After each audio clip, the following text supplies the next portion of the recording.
আপনি রহন যা বলতেছে পুনর্বাসন করবে এটা করবে এটা করবে, এটা একটা ফাইজলামি। ছবি ভোটার আইডি কার্ড নিচে পুনর্বাসনের জন্য, পুনর্বাসন কি কোনো জায়গা মার্কেটে নিয়ে দিব বা আউটসাইডে নিয়ে দিব? কারণ হেরা আমরা দেখছি যে যে আমলিকের পার্টির সামনে 35 ইঞ্চি করে ডাক দিছে। তো 35 ইঞ্চি করে কতটি হকার, হকাররা তো 35 ইঞ্চি মানবো না। 35 ইঞ্চিতে মনে করেন একটা লোক বসলে আর থাকে 15 ইঞ্চি, 15 ইঞ্চিতে কি দোকানদারি হইব নি? এটি হলে ফাইজলামি। আর পুনর্বাসন যেটার কথা বলছে, এমন এক গ্রুপ বলতে আছে এখন পুনর্বাসনের কথা সরাই দিছে, এই গ্রুপ জানার পর তো এই ফুটপাত আবার দখলে থাকবে। পুনর্বাসনটা কিভাবে হইল?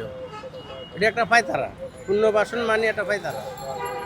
এখন এখন যে এই যে রাস্তায় জায়গা দিচ্ছে বা রাস্তায় যেভাবে আপনাদেরকে বসার স্থান দিচ্ছে, এটাকে কি পুনর্বাসন বলে? এটা কি কিসের পুনর্বাসন? এটা তো হকারই বলে। এই যে উঠেছে পুনর্বাসনের কথা কয়ে আমরা আবার আগের জায়গায়, এটা পুনর্বাসন হলো কিভাবে? পুনর্বাসন হলে আমরা নিয়ে মার্কেটে দিব, কোনো একটা সাইডে নিয়ে দিব। পাঞ্জাবের জগতে একটি বিশ্বস্ত নাম, শাবাব এথনিক ওয়্যার। পুনর্বাসন তো হইলো এটা, ফুটপাত থেকে এটা পুনর্বাসন হইলো না। ফুটপাত তো মানে কি আবার হামলা আসবে, আবার উঠবে। এখন দেখা গেছে এখন হকার কম আছে, একটু ঠান্ডা, আবার দুদিন পর হকার বাইরে যাইব, তখন আবার লাগবো বাইরে বাইরে।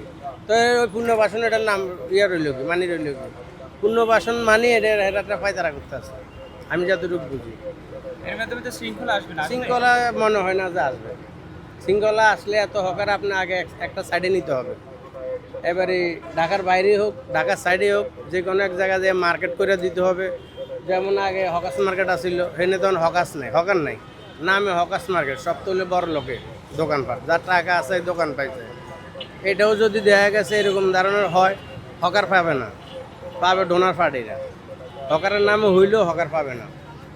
আর অন যেভাবে হেরাই যে আমাদেরকে অন্য কোনো ডাকাই নিছে, যে ভোটার আইডি কার্ডের ফটোকপি নিল, তারপর ছবি নিল, পুনর্বাসনের কথা বললা, এর পরবর্তীতে দেখা যাবে অন্ত আমরা দিয়ে আসছি।